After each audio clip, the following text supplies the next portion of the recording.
Well, Dallas County is now contemplating taxing you and me to pay for somebody else's child care all across the county. This just coming out from the Dallas Morning News late today. They are literally wanting to take your taxes and increase them on your property taxes to pay for child care for somebody else's kid. Clay J thinks it's a great idea. Are you surprised? I'm not.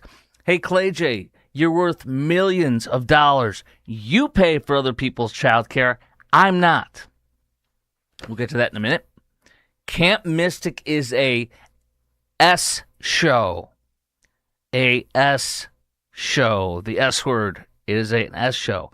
It is bad. They should not be able to open. I will tell you why. They're trying to open this year, which is insane. I will tell you why. James Talrico is lying, as he always does, about taxes. I'll give you the receipts. Oklahoma principal tackles gunman, gets shot in the process, but stops the gunman from murdering a whole bunch of people. Eric Swalwell, more on that poor, and not poor as in feel bad, but that poor bastard. And we got so much more. Oh, there is a possible radical Hindu guy running for Frisco City Council. Radical when I share it with you. That from the Dallas Express today. But first, this show is brought to you by IRSprob.com. It's tax day! IRSprob.com. It's tax day. Now, we need some help down here. It's tax day. Randy Martin, IRSprob.com. Here you go. Helping good people with IRS problems, specializing in IRS controversy, IRS audits, and tax planning strategies. Randy Martin's been my CPA and tax planner for over 9 years. 9 years. He is the bomb. Dallas County officials, I couldn't believe this and I had to read it and reread it to make sure this was accurate, but it sure is. This is insane. They literally want to increase the taxes that we pay on property taxes in Dallas County, all 2.5 million of us, so that we can pay for other people's child care. They claim there's a child care crisis.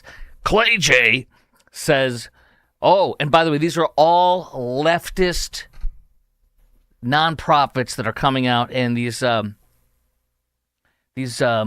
united clergy types that are, woke leftist clergy. And instead of your church and you belonging to a church and you going to getting childcare through your church, for example, the church, these woke churches are trying to get you and me to pay for somebody else's childcare. No. You know what we did in this house? We sacrificed for 15 years. My wife stayed at home and I also sacrificed too. I helped out with the homeschooling as well, but we homeschooled and we had a one-income household. I was the breadwinner, the number one breadwinner for 15 years. We gave that up because we don't believe in other people watching our freaking kids because we didn't have kids for somebody else to raise. And no, we're not well off.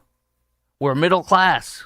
This is B to the S. I'll share the details in a minute, but I am stunned.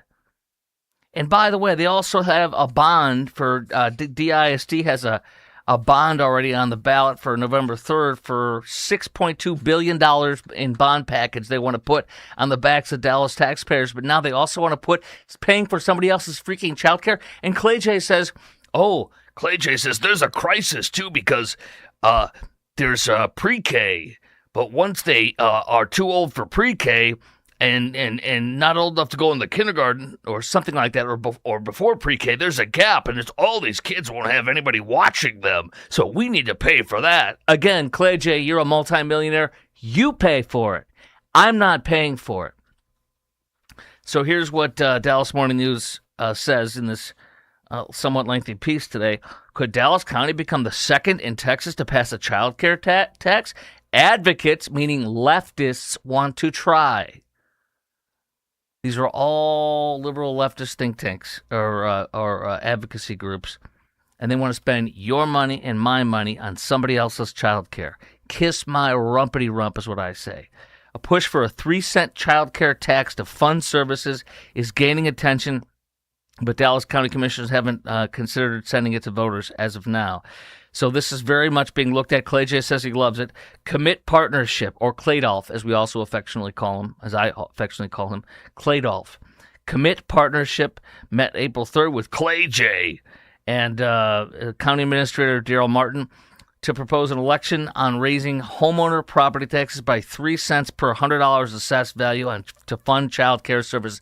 You know what the other Texas county that does this? You're thinking Harris. Maybe you're thinking Bear. No, Travis, the most radical county in the state of Texas, does this. And now these, excuse my language, these ass clowns are wanting to make you and me pay for it because of their policies. Hell to the no.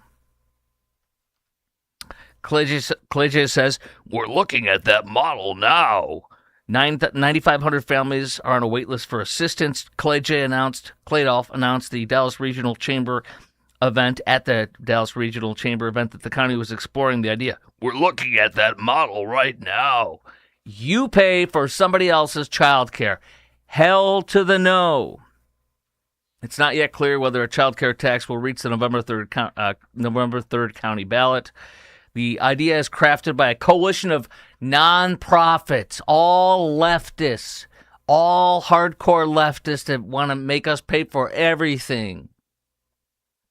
And woke churches who think the government is God, not God, as their provider. In November 2024, Travis County voters passed it. Well, that's because they're radical leftists with a super radical woke Soros DA. Now, we have a woke Soros DA who's on the outbound, and we have a crazed, lunatic, super woke BLM moron, Amber Givens. It's going to be the new Dallas County DA. But yeah, Travis County passed this. That's the most hardcore leftist county in the whole state. Locally, a coalition of Commit, Dallas Area Interfaith, and North Texas Early Education Alliance, and United Way. All you guys can pound sand. They say there's an early education crisis. There's no early education. It's not education. It's daycare. Early education crisis. Daycare. It's not education. It's freaking daycare. It's wiping buttocks of kids. My wife does it at our church on Sundays. We all have different ways of serving at the church. She wipes little babies' butts. It's not early child care. It's freaking daycare. If my wife's in the other room right now, she thinks I'm yelling and being too loud. She thinks I'm too angry. I mean, this is ridiculous. Child care in Dallas County can cost about $11,000 per year for one kid, according to the Living Wage Institute. Living wage, that's another far left buzzword. We need a living wage. They used to say it was $15. Now they say it's $30 an hour. They just pull an arbitrary number out of their rump. All leftists, all crazy leftist stuff. We reached a point where we've got to do something, says one of these leftist groups. We're losing on our future workforce. We're losing. No, we're not. People figure things out. Pay for your own child care. I'm not paying for your child care. And members of the Dallas Area Interfaith, all these woke churches. And then Clay J says it was welcome news to him to hear about it. He supports letting the voters decide it. And I pray to God that the voters of Dallas County will say hell to the no. My gosh. It's very challenging for us to come up with dollars every year out of the budget to fund. Oh, who is this? This is one of these folks that supports it. It's very challenging for us to come up with dollars every year out of the budget to fund homelessness. Childcare is equally as important, though. So we're gonna pay for homelessness. We're gonna pay to watch your freaking kid. Why do you even have a kid? Why don't you let us just take your kid? Tom Selleck. Is it Selleck? I think it says Selleck. My contacts are a little weird. They're new. Thank you for bringing this to our attention. You're very, very welcome. Tom Selleck. I couldn't tell if that's a takeoff on Tom Selleck or that's your real name. I don't know, but that's okay. I'm glad you're here. Let's see what else. Dallas ISD voters will consider a $6.2 billion bond package on May 2nd. So why not add another couple of millions and millions of dollars on your taxes for your home property taxes? Hell to the no. Beginning next school year, Dallas ISD will offer universal pre-K.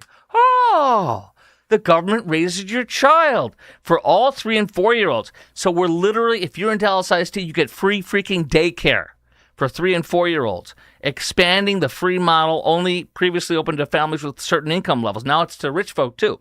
Jenkins, Clay J says he's worried about an exodus of 3 and 4-year-olds after the pre-K, that they will put an extra pressure on child care facilities left to care for mostly younger children. Because centers are required to staff more workers for infants and toddlers than pre-K, losing older children can negate any slim margins facilities make. It's time to raise your own kid. You can do it on one income. We did it on one income. Raise your own freaking kid. And we did the Dave Ramsey plan earlier on. We got that free. Raise your own kid. Or don't have a kid. Man, can you tell I'm smoked about that? Oh, there's Marcos Lopez, our friend. Sounds like they want Texans to be the next California. You damn right, brother. In fact, that's why I said Travis County is the only county that's ever passed this. So that is like California in Texas. We all talk about don't California or Texas. I want you to get ready for something. I put on the headline today and in the subtitle that Camp Mystic, there's a trial going on about Camp Mystic right now. And I put on it that it's an S show, the S word. It's an S show. But it's also angering, hurtful, and disgusting. You know, when I interned at Dateline NBC in 1995, when I was in college, I was in New York City. I interned at a talk radio station, 77 WABC. For Curtis Sliwa, who ran for mayor again in New York City. And I also interned for Dateline NBC. And one of the biggest things I learned what Dateline does still to this day, they go back to a story to find the real story or the after story. And so we're beginning to hear a lot of stuff with Camp Mystic that we didn't know. We're beginning to see the people that are responsible for it being put on the stand, and it's really bad, and it makes me mad. And let me tell you something. I've never questioned the bona fides of what my friend June Hunt from Hope for the Heart Ministries and radio show talks about. I call her my aunt. She calls them authentic Christians, people who are real Christians. That because people say they're Christian and they don't. There's no fruit, etc. I'm not doubting that the Camp Mystic people are authentic Christians, but authentic Christians can sin and bleep things up and kill people and can be negligent and irresponsible, resulting in them never should be allowed to have a camp again. Dan Patrick, our lieutenant governor, says they should never. They're trying to reopen this summer, and the investigation aren't even done. Now, there's a family suing to stop Camp Mystic from opening because it's the last remaining child who's not been discovered. The remains have not been discovered. Now, I'm going to say something that might surprise you, or you might agree. We shouldn't shut down operations of that place or any place because a child's body is out there somewhere. I think that's unrealistic. If somebody comes across a body or a part, God forbid, they're gonna call the cops and report it. I think Camp Mystic shouldn't be allowed to be open because I don't trust them, and I'm going to share this with you. It's freaking bad. These people should not be allowed to open a camp again. Dan Patrick says until the investigations are over, there's a bunch of them, including Texas Rangers, and the Texas Rangers are looking to see if there's criminal culpability, and I think there is. So I'm going to read you this now. Different pieces, and you're going to get pissed like I got pissed reading this. There's a couple different stories. One is from Channel 8, one's from the Dallas Express, and one's from the Dallas Morning News. And I'm not going to read the whole stories. I highlighted stuff, but get ready. The legal team, Camp Mystic has a legal team because they're fighting the family of the 8-year-old who still has not been found, her body. They're trying to shut him down until they find the body. Again, that's not realistic because bodies were swept miles and miles away. They might not even be in the same county, let alone in Hood. I think it's Hood County, is it, or was it Hood, Texas? Or Hunt, Texas. Yeah, they might be in 2 towns over. You know what I mean? And it's just horrible. But no, you don't do it because of that. You do it because I think they're criminally liable or negligent. Camp Mystic's legal team is fighting against the 8-year-old's family, and they're on a trial right now in the court hearing. Their legal team says the river was sudden and extreme and impossible to predict, but the child's body has yet to be found. That's why they're trying to stop him. Edward Eastland, because remember it was Dick and Tweety Eastland were the family that owned it and ran it. First or second generation. Dick died. He was trying to save some of the kids. Doesn't matter. They're still criminally negligent, in my opinion. The son of Dick Eastland is the current Camp Mystic co-owner and co-director, Edward Eastland. 28 people were killed, including 25 young campers and 2 teenage counselors and Dick Eastland. Camp Mystic's attorney began questioning, asking the Edward Eastland, who's now in charge, if you will, did you get a text from the National Weather Service? No, sir. As in, I'm not going to care about the lives of whatever, 50, 100, or whatever, God knows how many kids. I'm not going to care about the lives if I don't get a text. The National Weather Service hasn't texted me personally. I'm not going to worry about things. Did you get an email from the National Weather Service? What the hell is this? No. Whether any warning sirens, he was asked, were any warning sirens gone off? No, sir. That's not relevant. They knew there were no warning sirens. Did any sirens go off before you were sucked out of that cabin with those girls and draped around your neck? No, sir. The questioning was trying to support Camp Mystic's central defense that the flooding was extraordinary without the kind of direct warning that would have made danger clear in time. That's a lie. I chronicled this when it was going on. They started giving warnings of a serious flood 12 hours before, 6 hours before. It's catastrophic. If you were watching the weather and listening to the weather, and if you're responsible for 100 or more lives, you are freaking responsible for watching the freaking weather. Especially when you applied to get a variance so that you could still keep these kids, the most vulnerable, the little girls that were in a floodplain. They were the closest to that river. They were the most vulnerable, the youngest. Did any sirens go off? No, sir. Okay, later, the attorneys for the family of the little girl that's still missing asked whether Camp Mystic had enough information to understand the risk before the river rose. You failed her, did you not, Mr. Eastland? The attorney asked on the stand. I wish we had more information. Yeah, it's not your fault. Nobody came up to the door and went, hi, I'm from the Weather Service. Hi. All the information was there, said the attorney, for your entire family to see and utilize if y'all had just stayed awake and looked, right?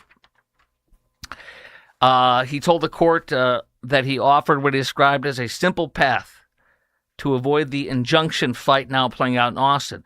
The attorney said he would not file for an emergency order if Camp Mystic agreed to pause. I said stop destroying evidence and remodeling and hold off on reopening the camp until either child is found in the state of Texas. I don't agree with that, but I agree with it for different reasons. They're scheduled to reopen in less than 2 months. Are you freaking kidding me?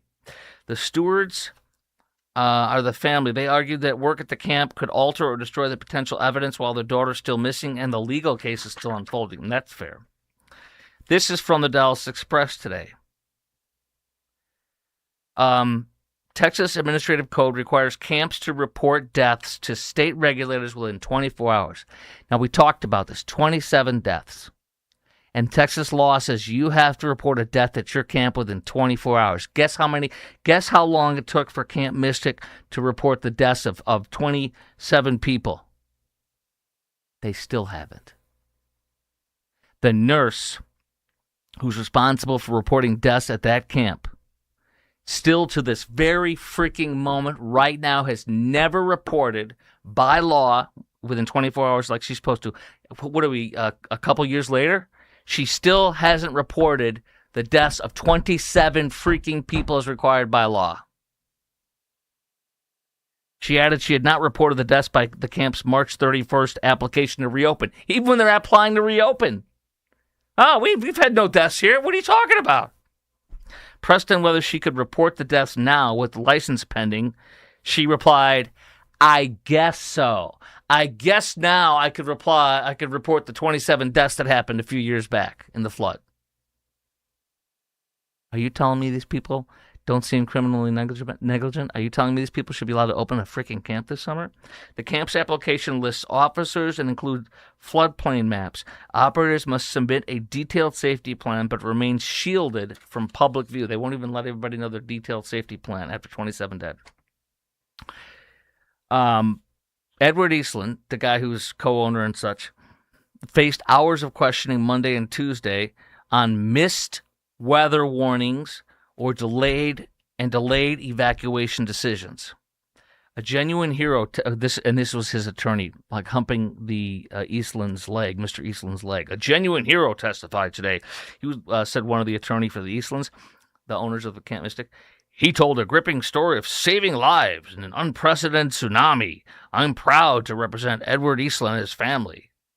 Mary Liz Eastland, the wife and co-owner, acknowledged she never reached low-lying areas to evacuate campers early in the storm because floodwaters blocked her passage.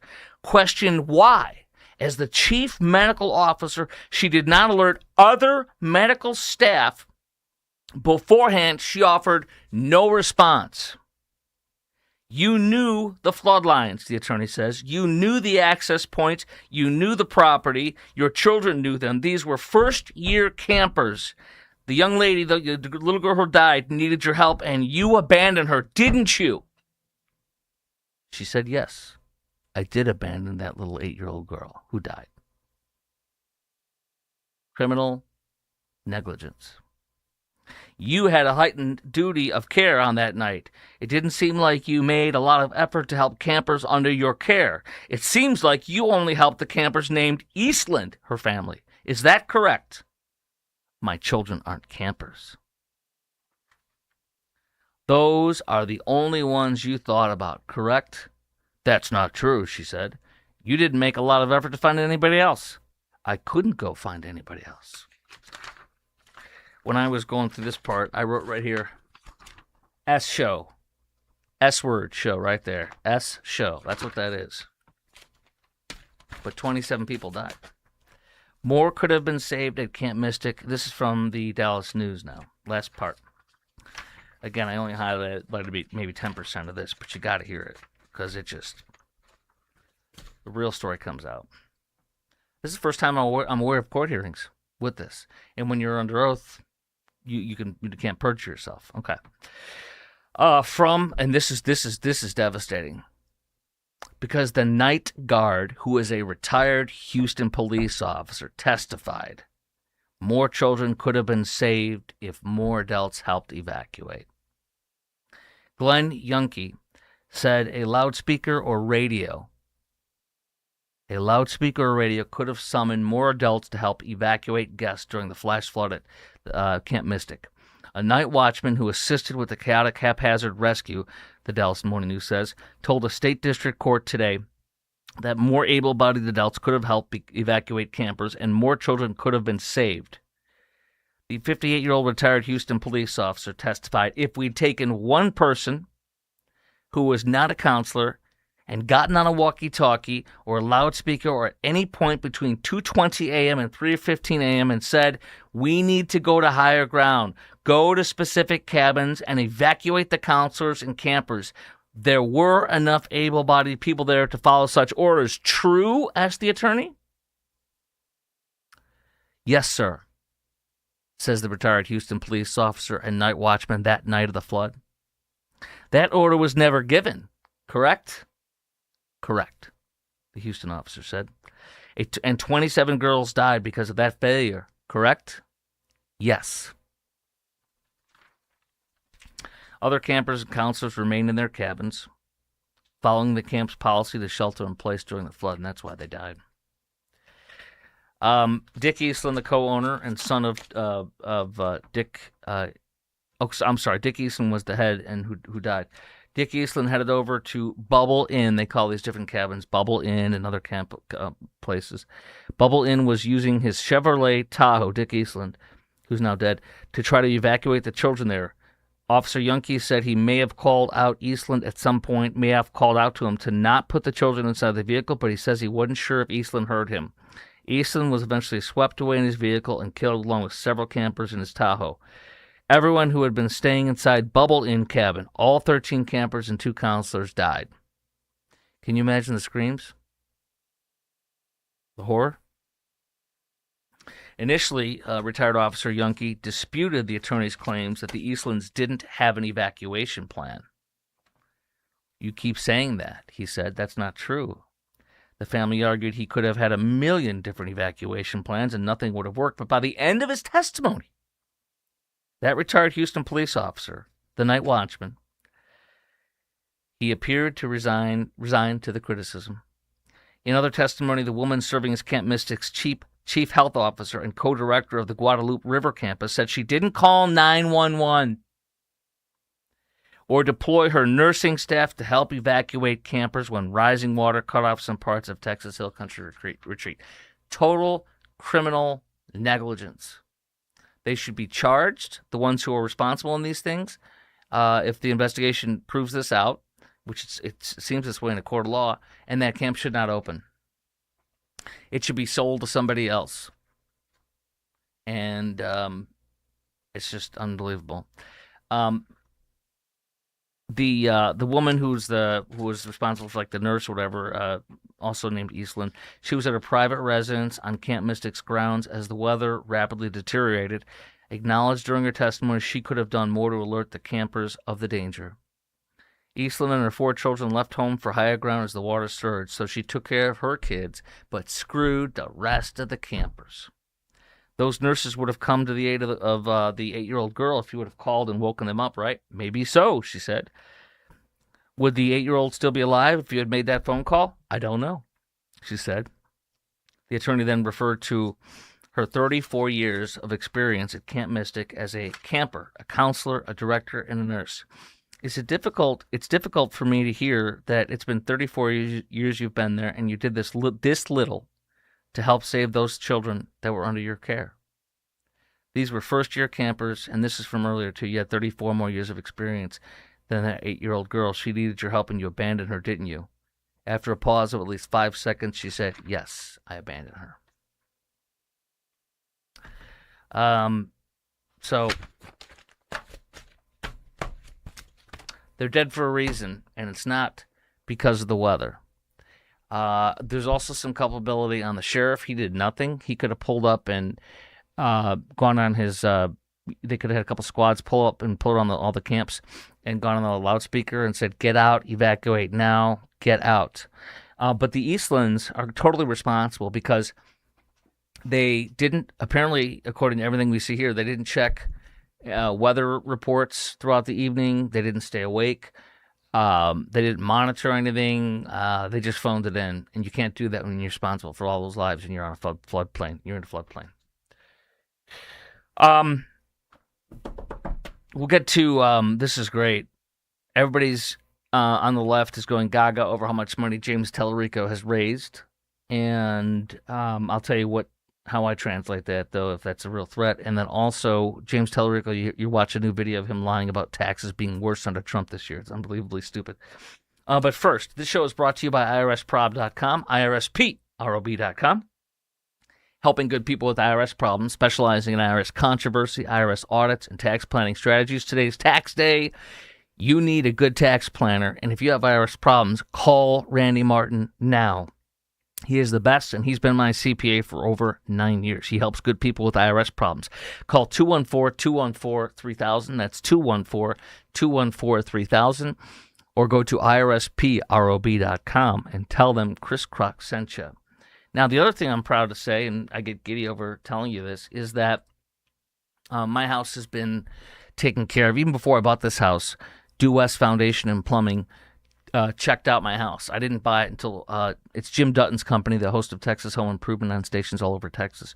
And it's a multi-generational business. Jim's father started it in the 70s. Jim took over for his dad, and now his sons are in the business, slowly taking over, Adam and Johan. And they've all been here in my house. My wife worked with Jim and his wife, Mary. We're friends with them. And so before I bought this house, though, they did the static test on the plumbing, and then they also did the foundation inspection. I was on the bubble for needing repair, but they told me what I could do to take care of it, and I did it, including getting root shields, keeping all the roots from underneath my house. That will protect your foundation a lot. And a watering foundation plan too, and everything. So they do concrete leveling, they do retention walls, and plumbing and foundation. Use them. If you want the best, call Due West. 972-406-0912, 972-406-0912, or go to du-west.com. That's du-west.com, and tell them Chris Crock sent you. Okay, I have the post on social media, like everybody, all the left is giddy over James Talrico. Look at this. Beto Hussein O'Rourke. Okay, this is from the headline says this: James Talrico raised $27 million in the first quarter of 2026. That's another $10 million since the March 3rd primary. So he's raised like $37 million as he prepares to face the winner of the Cornyn Paxton race. It's staggering or bonkers ridiculous, as Punchbowl's Jake Sherman describes it. However, here's the post I have on my screen. Beto Hussein O'Rourke raised literally almost the exact same amount in one quarter. It's 3 times Cruz's haul. And guess what? Beto Hussein O'Rourke, the cultural appropriator, the fake Mexican, still lost. And guess what? James Talrico is still going to lose. I guarantee you one of my close relatives who's liberal, who gave to Beto, I literally, my reply was, he's like, I gave to Beto. I said, my reply was, I said, that's totally fine. You're wasting your money. It was like short. I didn't get mad or anything. And so it's the same thing with this. I guarantee you he's done the same thing here. And you're just whizzing away your money, man. Invest it in Bitcoin. It's better odds. And here comes James Talrico to lie about how taxes are more increased under Trump this year. You're paying more. But that's a bald-faced lie, and I will be quoting USA Today, CBS News, Wall Street Journal, Business Insider, and CNBC to prove him wrong. But here he is lying. Today is tax day, and this year nearly every American will pay more in taxes except for billionaires. For 50 years, billionaires have bankrolled political campaigns. Then their puppet politicians turn around and rewrite the tax code to favor those rich donors. And it worked. Just look at business tax write-offs, a rule originally meant to help small business owners cover basic costs like office space or travel. But billionaires take advantage of these write-offs in ways the rest of us can't. Oil heiress Phyllis Taylor wrote off her own company's oil spill and paid 0 federal income taxes on $444 million. Campbell Soup heiress Charlotte Weber wrote off Kentucky Derby racehorses and used the losses to drive down federal tax bills. Elon Musk's $78 million private jet, he can write that off. Jeff Bezos's $500 million mega yacht, he can write that off too. Okay, what really matters is us. Here we go.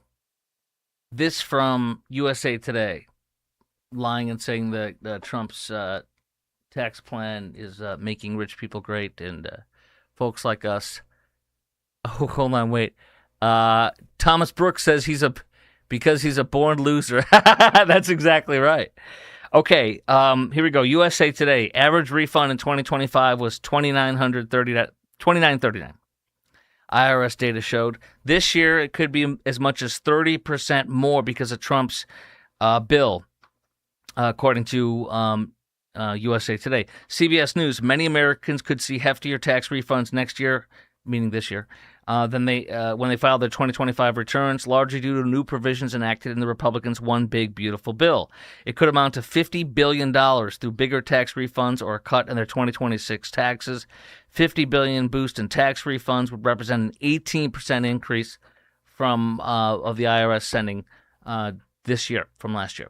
Wall Street Journal, refunds on average are expected to come in $1,000 higher than usual this year, according to a study by investment firm Piper Sandler.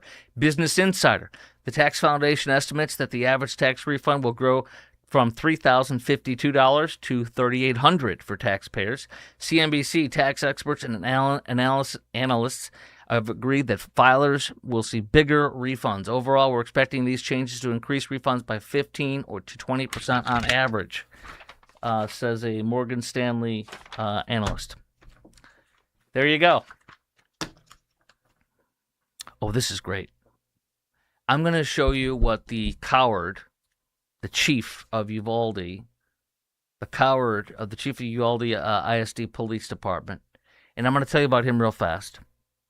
He hasn't stood trial yet, but I pray he is criminally prosecuted and never can never have a peace officer's license again. I think that's already been stripped of him, but if it hasn't, it's got to be. I believe the chief of Uvalde was born a coward. I believe he was always a coward.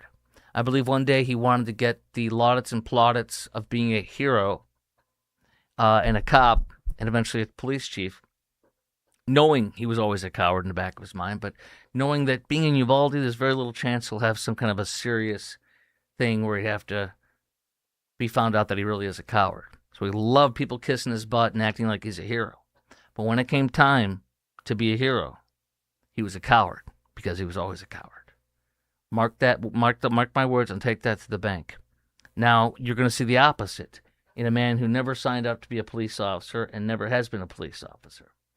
Let me show you this video now of a principal in Oklahoma. You've probably heard about this. If you haven't, here it is. He charged a killer.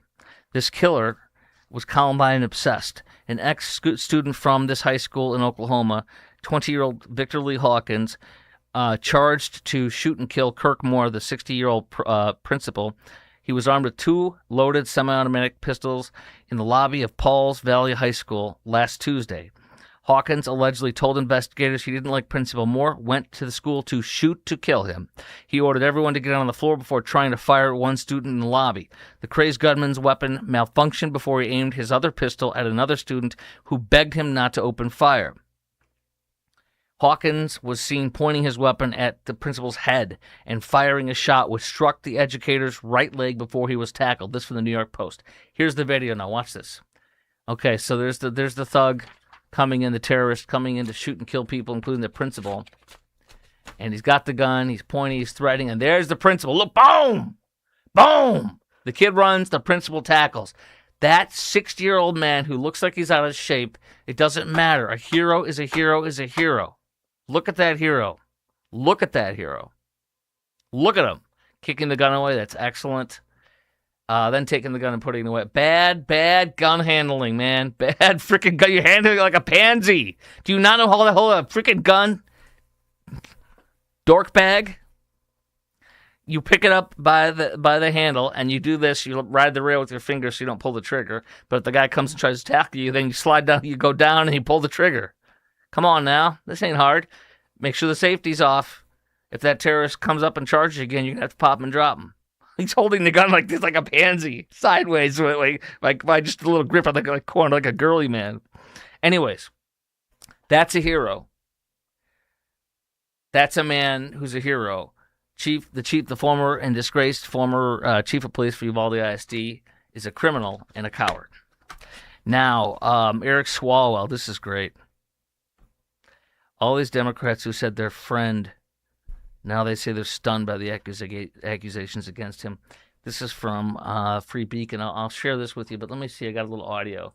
Here's Javier Becerra, the former DHS secretary under Hussein Obama. No, wasn't he under... he was under... was he under Hussein Obama? No, I think he was under Biden. Anyway, my memory's like Biden today. Here he is. Everybody knew. And here's a quote from a guy, who says, we all knew. Why did you know? What did you know? Why did you know? And why didn't you say anything? Here we go. So last hour, Democratic Congressman Sam Liccardo of California said this about the Swalwell allegations. Let's listen. I first heard about the rumors when Swalwell announced his run for governor in November and knew some political consultants who talked about what we call oppo files, these opposition records that political consultants compile, talking about Swalwell's sexual misconduct. At that time, nobody was talking about rape as. Oh, so we all knew about his sexual misconduct, but that was okay because he was Nancy Pelosi's hand-chosen guy. She put him on all the committees, including the House Intelligence Committee. That was okay. But the word rape wasn't in there, just the rest of the stuff. So everything but rape is okay. we're hearing now was not sexual assault, but clearly sexual misconduct, abuse of his position. So they all knew he was abusive of his position, sexual misconduct, and nobody did anything because he was the golden boy. Let's go on here. And there's no question, I think, as Senator Gallego said, rumors about that were going on for many, many years. What had you heard, Secretary? By the way, Senator Gallego, Ruben Gallego, who left his pregnant wife when she was 9 months pregnant for a mistress, and he filed for divorce, citing like irreconcilable differences. She replied she didn't even know there was any divorce coming. And she was the mayor of Phoenix. I'll be filling in Phoenix on the big talk station there on Monday morning. But Gallego's a filthy dirtbag. And Gallego was literally, as Swalwell said, he was his best friend. There's so much stuff coming out about them partying at Gallego's wedding, even though he was already married in a ceremony to his mistress before that. And they had a thing in Puerto Rico. And there was $1,500 in campaign money used, which is not allowed to use for a wedding. And so that came out from the Daily Mail today. Whether or not that's used illegally, I mean, it sure looks like it, but we don't know. I think many of us had heard the rumors as well. Never seen any corroboration, but certainly I think the word had gone out. He's running for governor now, and we all knew he was a sick sexual predator. We all knew. But, hey, elect me for governor. Yeah. Here we go from the Free Beacon. It was an open secret among the political class, except apparently to those who knew him best. Couple of, here we go. The billionaire who let, what's his name, Swalwell stay at his house and who gave him tens of thousands of dollars, if not a lot more. Our families are very close, he said about Swalwell. In 2024, billionaire Stephen Klubeck paid over $30,000 for Swalwell's private flights to Nice, France. It's unclear who accompanied the pair to the trip. Why would you go to that and pay for that, unless you're paying for his partying lifestyle? Klubeck did not respond to a request for comment. He says he threw Eric Swalwell out of his Beverly Hills home after busting his trust. Ruben Gallego, the dirtbag, whom Swalwell called his very best friend in the world, Gallego acknowledged he had heard rumors that he was merely flirty with women. His best friend in the world, he had no idea that he was a sick rapist, according to these women. And by the way, tonight the Los Angeles County DA announced that they are now criminally investigating Swalwell for rape, and the same thing is going on with the Manhattan attorney Alvin Bragg in New York. Super woke leftist DAs are now investigating Swalwell for rape. Gallego, who divorced his first wife when she was 9 months pregnant, added, I let this man into my family. It hurts me that this man hurt a lot of people. Yeah, right. You knew everything as far as I'm concerned. Mike Lawler, congressman, a Republican from New York, noted on social media, Swalwell and Gallego were roommates for several years in Washington. Roommates for several years, and he didn't know. I think Gallego's gonna fall in this. I think enough stuff keeps coming out, and I think he's gonna fall. Are we to seriously believe that you didn't know or witness anything about the double life Swalwell was living after being his roommate and his best friend in the world for several years? They traveled together in 2021 for a lobbyist-funded trip to the oil-rich Gulf monarchy of Qatar, where they were photographed shirtless riding camels in the Qatari desert. Yeah, again, Gallego knew nothing. Here we go. This is the one I told you about. Bombshell Records, the Daily Mail reports tonight, reveal Swalwell and Ruben Gallego splurged campaign cash in Puerto Rico during an island wedding. Neither has even ever posted photographs that included the other from nuptials. Gallego's office didn't respond to a request for comment from the Daily Mail when they asked if the then congressman spent campaign funds on a hotel during his island nuptials or if Swalwell attended the event. Campaign funds cannot be used for personal expenses. They show something like $1,500 spent that on that trip in campaign cash.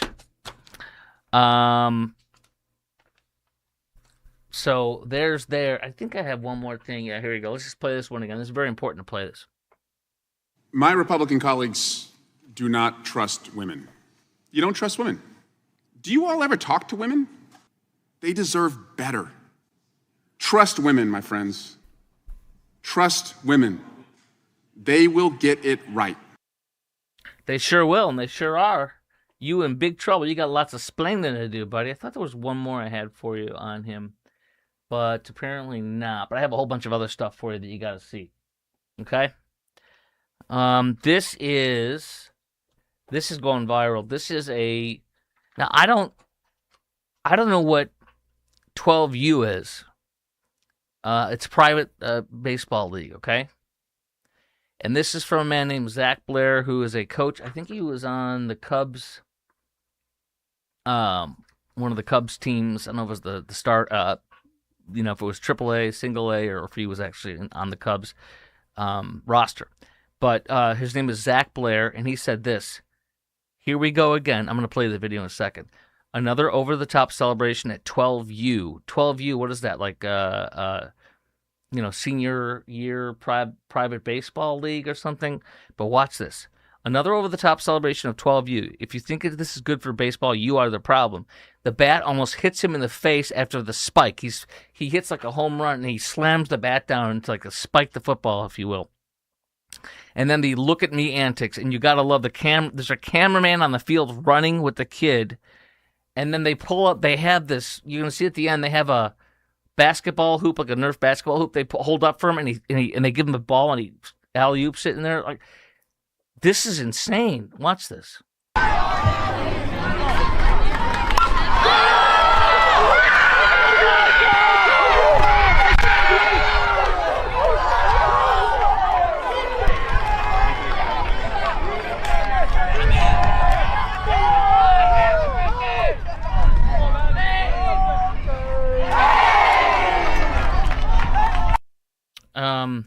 Yeah, I agree. That's insane.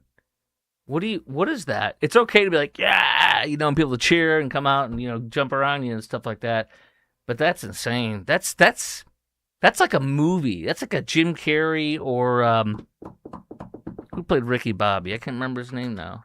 It's like one of those guys in a movie parodying themselves. It's an embarrassment. Okay, this is very concerning. I'm going to start out by telling you this. And I texted my friend who's from India. He is obviously an American now, and he goes to my church, First Baptist Dallas, and he is a very awesome and bold Christian. And he started a Christian ministry in India. And when he came back he visits once a year. And when he came back from one of his trips, in our men's Bible study, he played some videos and talked to us. And I had never heard this before. I did not know that India was incredibly violent and hostile and discriminatory against Christians. Because when I, over all the years, I grew up in Chicago, it was a good Indian population there. One of my best friends in high school and junior college was an Indian guy and a Pakistani guy, actually, along with many Jews. See, we solved world peace. But my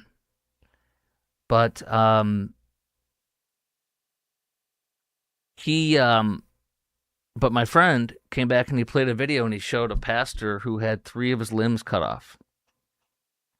They are very violent in the rural parts of India against Christians. They attack them, they kill them, they torture them, they burn them, and they do all sorts of horrible. And they burn down their churches. It's unbelievable. I had no idea. I always thought Indians as affable people who you would tend to meet at a 7-Eleven or something like that, or a gas station, very affable.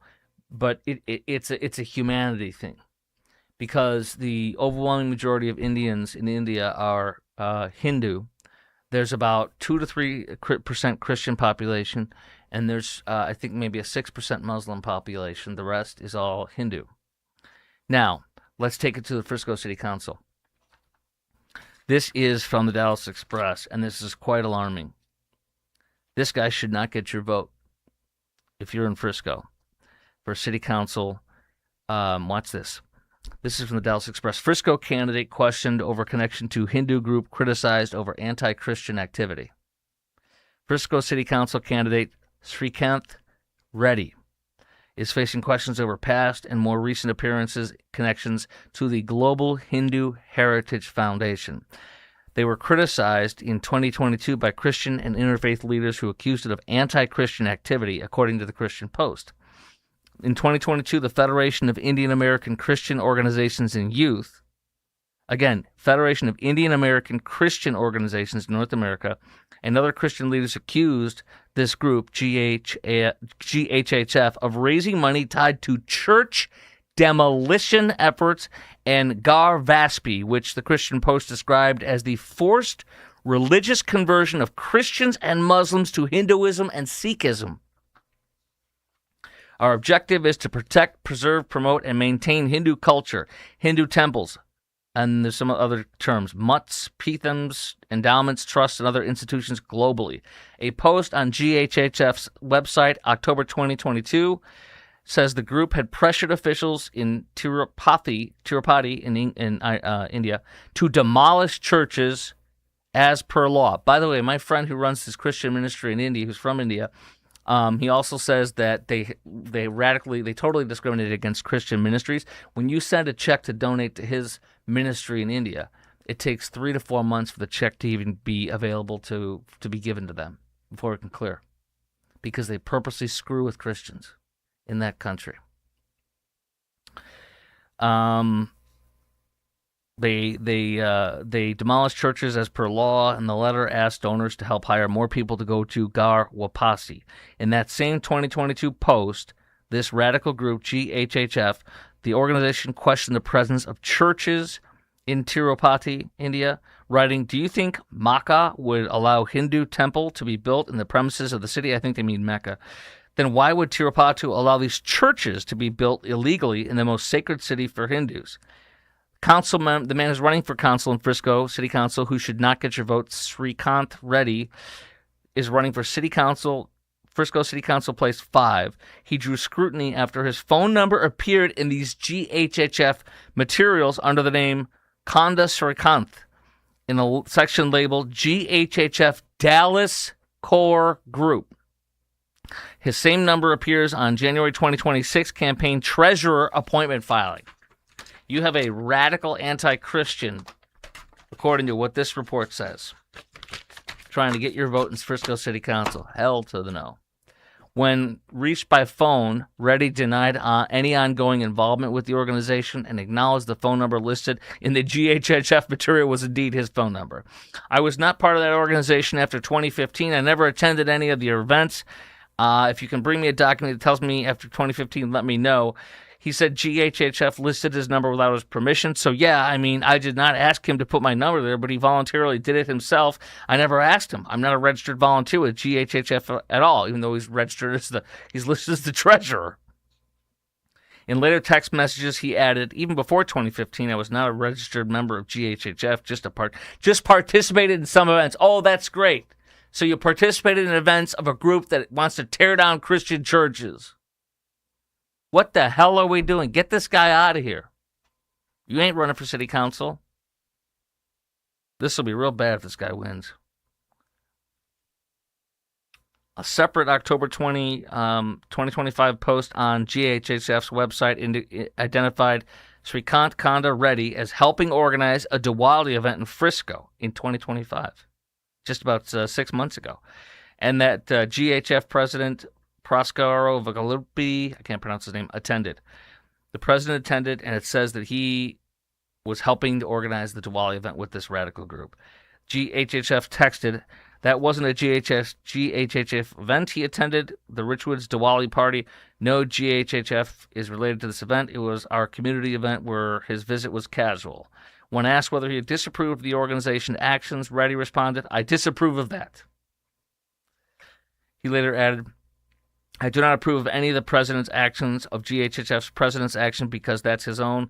Reached out to the Global Hindu Heritage Foundation for comment, but they did not get a response." Dallas Express, great job, guys. Don't vote for that guy.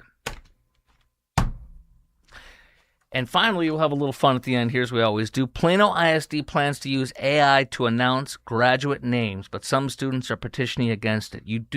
Okay, let me tell you this. There is a great Christian charity that I work with. They provide Christian counseling for women who are victims of sex trafficking in Dallas County. And I had one of my radio friends, Bonnie Curry, who used to be afternoons and I think other shifts too at KLTY, the Christian station here in Dallas-Fort Worth, before it was bought out and destroyed. I got her to read some of the letters of the women who were writing thank you, anonymous women who are clients. You know, they anonymously shared how much the group helped them. And before I asked for Bonnie to do it, I got a little AI thing. I said, how does this sound? And she said, it sounds like AI. If you want to have an impact, you have a human being read these names. I would rather have a human being read the name and get it wrong than have a freaking AI read off name. This is so pathetic. So way to go, student. They got a petition going with several hundred people signing it. I think it should be several thousand. Dave Chappelle. This is such a freaking joke. This guy, he was attacked for doing a trans joke. First of all, he kissed the trans ass after he told a joke. He did not. I'm not supporting him. He's not our friend. Half the time his jokes are great, but lately he's been this woke stuff, kind of half woke, half whatever. And like the trans thing, he's like, I love the trans people. You know, he told a trans kind of a joke, and then, but I love the trans people. So he's like, I make sure I kiss the butt of the trans people, but I make a joke, and it's kind of barely a joke. And so here we are years later. It is so stupid. It's so irrelevant. Again, he miffed me off because he did not tell a real trans joke, and he still kissed their ass. Excuse my language. So he was on NPR, I guess, today or yesterday, and he says that the GOP weaponized his transgender jokes. Dude, you kissed the ass of those people. You did it then. You're doing it now, and you keep making up excuses because you don't have the balls you used to have. Let's play some video. That's fun. This is great. Do you want to hear the audio of when you're trying to smuggle stuff out of Iran without the permission of the U.S. Navy, and they're not stopping them in the Strait of Hormuz? Can you please tell anybody and everybody you know to stop calling it the Straits of Hormuz? There's one freaking strait. If there were two, you could call it that. There's one. But they're not stopping in the Strait of Hormuz because they would be, this is brilliant, they would be very vulnerable to the Iranian attacks from the shore, even though we've done a lot of hitting. They have caves, they have mines dug in, they've got so many things fortified for years and years and years to do what they want for terrorism in there. They're not stopping them when they come out of through the Strait of Hormuz. They're stopping them after in what I think is called the Gulf of Oman. Let me double check that for my own accuracy. Strait. Oh, come on. Wrong laptop here. Strait of Hormuz. Let's see, because I believe they're getting them in the Gulf of Oman, which is once you come through the Strait of Hormuz out of the Persian Gulf. Let's pull it up on my little maps here, and I'll double check. I think it's the Gulf of Oman. I just want to get a gold star from right. That's all. That's the only reason why I'm checking. There it is. Yeah, Gulf of Oman. Woohoo, baby! Hercules! Okay, so we're stopping them in the Gulf of Oman after they pass through the Strait of Hormuz. If you try to smuggle stuff, or if you're an Iranian vessel or a Chinese vessel or anything coming from Iran, they're stopping you. And this is what they tell you to turn around. China had a big one. They're trying to smuggle us, send oil through. It was called the Rich something or other. I can't remember. But they got this announcement. The U.S. has announced a formal blockade of Iranian ports and coastal areas. This is illegal action. All vessels are advised to immediately return to port if leaving and discontinue transit to Iran if that is your next port of call. Do not attempt to breach the blockade. Vessels will be boarded for interdiction and seizure transiting to or from an Iranian port. Turn around and prepare to be boarded. If you do not comply with this blockade, we will use force. The whole of the United States Navy is ready to force compliance. Now. There you go. Don't mess with them. They'll board you. They'll take you down. The whole of the U.S. Navy. Now let's go to Milwaukee with a crazed lunatic Democrat who's in charge of the Democrat Party for the state of Wisconsin. Watch this lunatic. This is great. Republicans say we don't have climate change, but this is golf ball sized hail in my front yard. This is not normal, and we can't keep ignoring our environment. Let's watch that again. It's too much fun. Let's one more time. It's short, sweet, and funny. Republicans say we don't have climate change, but this is golf ball sized hail in my front yard. This is not normal, and we can't keep ignoring our environment. You guys, it's climate change. It's climate change. Golf ball size hail. Come to Texas where we have softball size hail. Kiss my rumpity rump, you Looney Tunes. Okay, Zohar Mamdani announcing today that the grocery store that he said he would build for free and have a city-owned grocery store suddenly is now going to cost $30 million and won't open until 2029. That's 3 years from now, and it'll cost $30 million. But behold, look, there's a lot of grocery stores for sale right now. You can just buy it. There's a new supermarket listing in Brooklyn for $3.6 million. A prime location in Brooklyn supermarket for sale, $2.9 million. 11,000 square foot supermarket in Brooklyn, $2.25 million. Supermarket in Brooklyn, $1.6 million. Whoa. Yeah, $1.6 million. Well-established absentee ran supermarket in Brooklyn, $1.5 million. I think it's a lot cheaper, but not when you want to do it the communist way, like Zorhan. Here is, this is great. Why did a 90 or 91-year-old grandma, they had a welfare check because they were like, where did grandmama go? Watch this. Scary situation in Westlake yesterday. Police and the family of a 91-year-old woman unable to get a hold of her. But officers never could have imagined what they were about to find when they went to check things out. Our Scott Knoll explains. Westlake police at the home of a 91-year-old woman Thursday night. 783, garage doors open. We're gonna make entry. Police, her family, all unable to get a hold of the homeowner. And vehicles in the garage. The woman, a part of the city's Are You OK program. This time, another woman not answering the call. Everyone's a little bit alarmed that she was missing these contacts. What would police find this time? Westlake police! To protect the woman's identity, police didn't release any more of that video. But what happens next, no one would have guessed. Turned out to be all okay. Everyone got a good laugh out of it. Police found her all right in her room. We'll let the officers called to dispatch explain the rest. We're here with her now. She's playing video games in her bedroom. Police say not just playing video games, but trying to beat her record level, officers say. In the process, missing those attempts to check in on her. But we're told thankful police came out. In Westlake, I'm News 5 investigator Scott Knoll. Elderly gamer gets welfare check. She's 90 or 91 playing video games. Okay, now she needs some help down here. This is the coolest thing. The Blue Angels did a rare formation. It's called, I have to pull it up on my Twitter feed because I have to dig it up from when I played it. I retweeted it earlier. I'll be able to pull it up. But it's a rare formation that they don't do often at all for obvious reasons. It's called, here it is. It's the Blue Angels, Air Force Thunderbirds, two of the nation's most elite flight teams. Oh, the Air Force Thunderbirds and the Blue Angels. They went to Tuesday. They performed an extremely rare formation flyover in a Super Delta over Pensacola Beach, Florida. Watch this.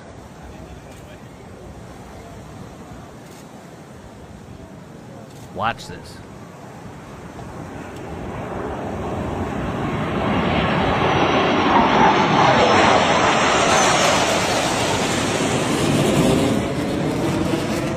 I mean, wow. Wow. Isn't that amazing? Absolutely amazing. I got to tell you one more thing that just, it's going to piss you off, but you'll understand, hopefully. I had a chance when I was in Atlanta at the Big Talk station there. Herman Cain was there on the weekends, and they ended up replacing me with Herman, which is, you know, I like to brag about that. Now everybody knows who Herman Cain is. 999. But I had a chance to go up in the Blue Angels. But before I was in Atlanta, I was in Minneapolis at a talk station there, and I went up in a P-52 trainer, Mustang trainer that they used for World War II to train the fighters. I went up, and he's like, okay, we're going to do 1G. Real simple, real tiny, real small. And I said, is there a barf bag in here just in case? He goes, no, the Fox 4 lady used it before you. He took a 1G slight turn. and I got sick. And within a couple minutes, I asked to go down, and I said, "How quick can we go down?" Because I was very sick, and it would still take us, obviously about 10 minutes. So I had to puke, and there was no bag in the thing. And here's the kind of guy I am. I'm being serious. I didn't want to throw up in his plane. And I purposely, before I went up, I barely ate anything. I ate one protein bar. That was it. And so I had to throw up, and so I literally opened my shirt up and vomited inside my shirt because I didn't want to vomit in the guy's plane and be a jerk like that. That's the kind of guy I am. So then when the Blue Angels called, I said, if I get sick, can I go down? They said, no, you're not. You're when you're up, you're up. And so I literally said no, because I would have been going, I would have been like white face within 2 minutes. I would have loved it, but I wouldn't have loved it. It would have been hell on earth. So I turned it down, and I hate doing that, and I regret that to this day, but I don't regret it because I know what would happen. All right? I will see you tomorrow. This show was brought to you by IRSprob.com, IRSPROB.com, helping good people with IRS problems, specializing in IRS controversy, IRS audits, and tax planning strategies. It's tax day. If you have IRS problems, call Randy Martin at 214-214-3000, 214-214-3000, IRSPROB.